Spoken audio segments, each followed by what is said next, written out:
Hello everyone, today we're doing a Block 11 tier list. We're going to be doing a potential tier list instead of doing something like who's better currently, which of course we would have someone like Rin or maybe even Barr on the top since he was able to score a hat trick.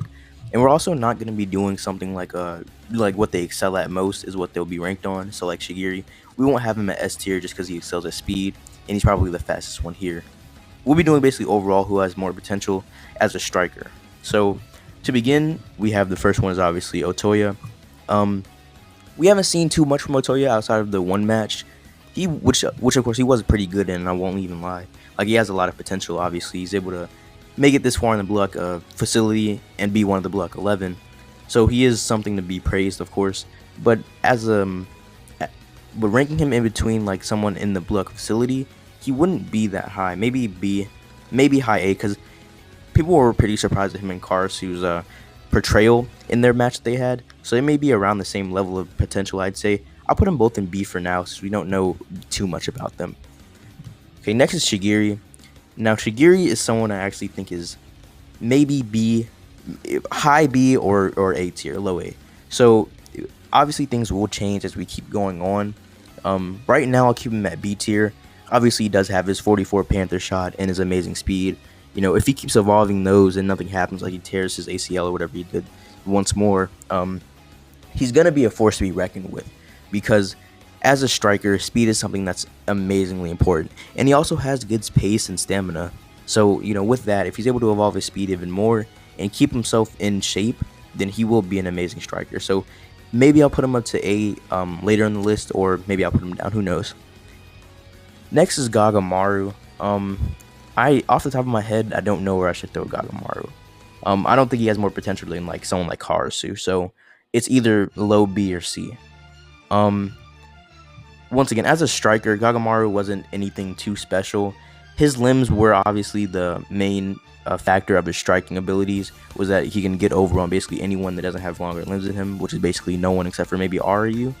But yeah, as a striker, I mean, he's more of a defensive player, honestly. He has a build more built for that, I'd say. So I mean, as a striker, his potential isn't that high. I think C is where he caps out. Maybe B if you get him. B if you get him to like somewhere he can really thrive in, like maybe a team he can really thrive in that plays around him. Maybe B, but on average, like his potential is probably in the C tier. Next up is Nico. As a striker, Nico has pretty high potential. I won't even lie.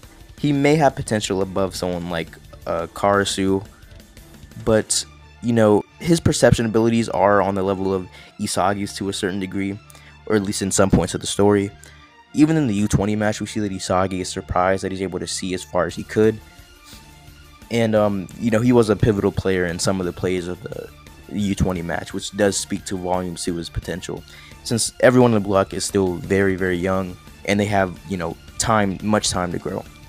So, I think I'm fine with putting him above Karasu. Maybe somewhere in the middle of here. These three are pretty much interchangeable for me. But yeah, they should be on the same tier, just a little bit below Chigiri. And next up is Ryu. I think he obviously has higher potential than someone like Gagamaru, since, you know, he does advance faster than Gagamaru. That's just shown. He's able to become one of the top 3 in the block facility, along with Rin and the strength guy. I forgot his name.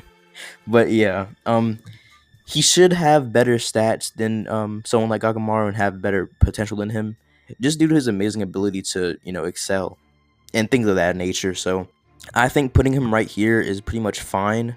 Not above someone like Karasu, but yeah, not above someone like Karasu, but this should work. Now we're getting to the big people. So we have Yukimiya. So Yukimiya obviously isn't gonna be in C tier. He's not gonna be in low B tier. I think Yukimiya can go into A tier. I do think Yukimiya can go in A tier. His dribbling style and things that he can do on the ball and even off the ball are just pretty amazing. As a striker, he does have insanely high potential. Playing with people like Isagi Yoichi and even letting Isagi play make around him does allow him to score amazing goals and do things that you wouldn't really imagine a striker to do. But I could see if anyone would want to put him in B tier, maybe right here. but I don't think he deserves to be in the same tier as someone like Karasu or Nico. Not that they're bad or anything, but I just don't see that them having the same tier of potential as him. So I think Yukimiya in A tier makes a lot of sense. Now Bachira, oh my gosh, I love Bachira.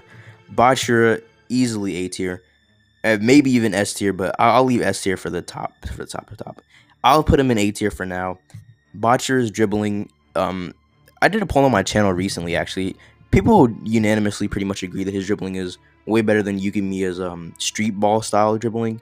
And after training with Ginga Lavinho, he's able to excel himself even more. And he's only going to keep going up. And we see even in the Spain versus Italy match, he's the only one on Spain that's able to score a goal against Barra, who of course scored a hat trick. But we'll get into that later. But yeah, it just shows his immense, potential and his rate of advancement.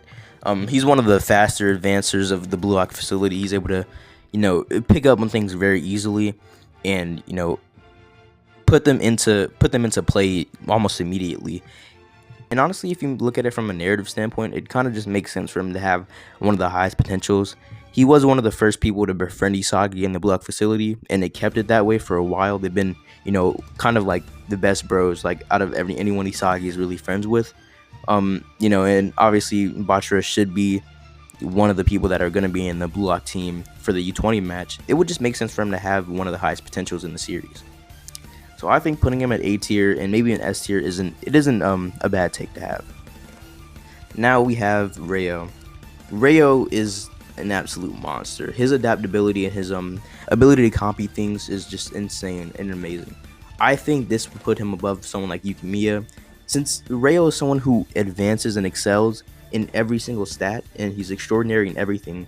And with his copy ability, it's only going to get better, and like even just watching games or like watching people play games, it'll just advance him even more, and allows him to do things that no one else is really able to do, at least off of the bat. They're not going to be able to pick up on it and put it into play like he is. We also see that while Rayo is more of a support type character, he can make his own goals, and he's able to do this quite often actually. So he does have pretty high potential as a striker, even though his ability does put him as more of a overall well-rounded type of character rather than just a pure striker.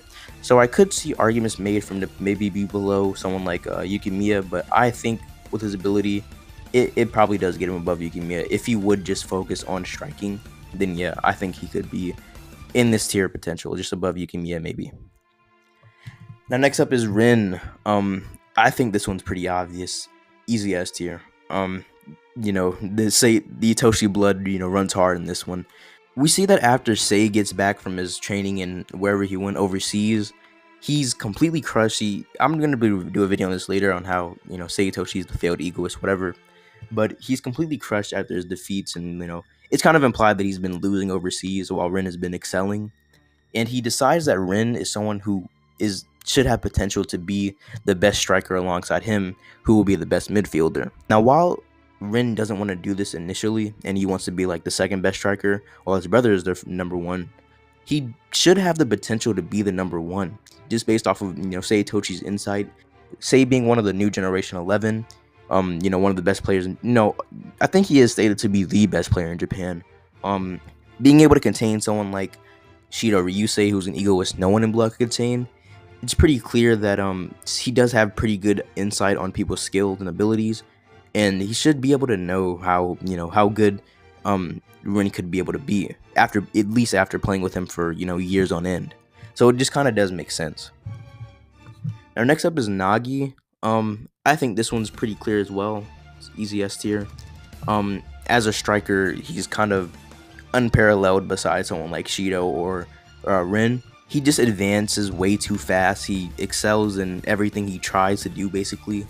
And after other games where he's like able to master things like the creation trap and the black hole trap, he's only getting better. And even though I did in my Nagi video mention that I think he might stop excelling pretty soon due to his recent goal, like Ego says, it goes along the lines of after a fluke goal like that, you can maybe like start to think that you're as good as you need to be. But after the recent chapter, he does a little thing with Rayo where they talk about their next goals, and Nagi was kind of in a hole. He didn't know what he wanted to do after this, which is kind of what we all predicted. and Rayo gives him more hope. He basically says, let's go for a value of 30 million, which is a pretty high ceiling, obviously. So it's gonna take a while, but he will keep advancing as he was before. And if he does it to the rate that he was doing before, he will, be insane. Since the beginning of the series, he's always been portrayed as a lazy genius, being able to pick up on anything that he really tries to do. And now that he's actually putting in the effort after the Neo Egoist arc, he's only gonna get better, and he's been portrayed to have one of the best potentials in this series, in my opinion. Okay, now we have Barrow. Again, probably an easy S tier, but I can see people putting him in A tier. I'm gonna stick with S tier. No, I'm gonna switch up a little bit. So I'm gonna move Yukimiya down. I'm gonna move Karasu down, and then I'm gonna move. I think I'll keep it here. I think I like this. Yeah. So I think that it's fine to put Barrow S tier. A tier is perfectly fine as well. It makes sense. Both of them make sense, but Barrow is another person that has been accelerating at an insane pace. We see that on an overseas level, he's able to score hat tricks on complete teams, with Bachir being the only one that's able to score a goal on his opposing team. And with a player like this on your team who plays as a villain instead of like the hero, we see that after his match with Isagi, he stops being the hero and begins playing in a darker role, taking goals from anyone who can get it from, and just playing as like an absolute demon, and he'll only keep getting better. So it only makes sense to put him in S tier. He's also been one of the players that's been able to consistently score and consistently do things that don't make sense. Like in the U20 arc, no one expected him to make the goal that he did, and even Ego said that he doesn't know what's going to happen for the last 30 minutes now that he's out of the cage. So being, Block's trump card basically, and being able to score hat tricks and everything like this, it just makes complete sense for him to be on this tier. Now next up is Hiyori. Hiyori just isn't much of a striker.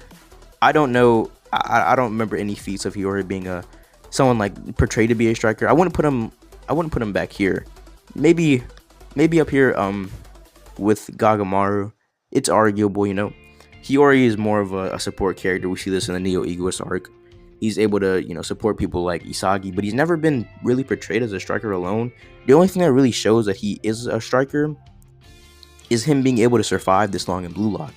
So obviously it puts him baseline C tier. I don't think anyone in Blue Lock goes below a C tier in striking potential. It's obvious.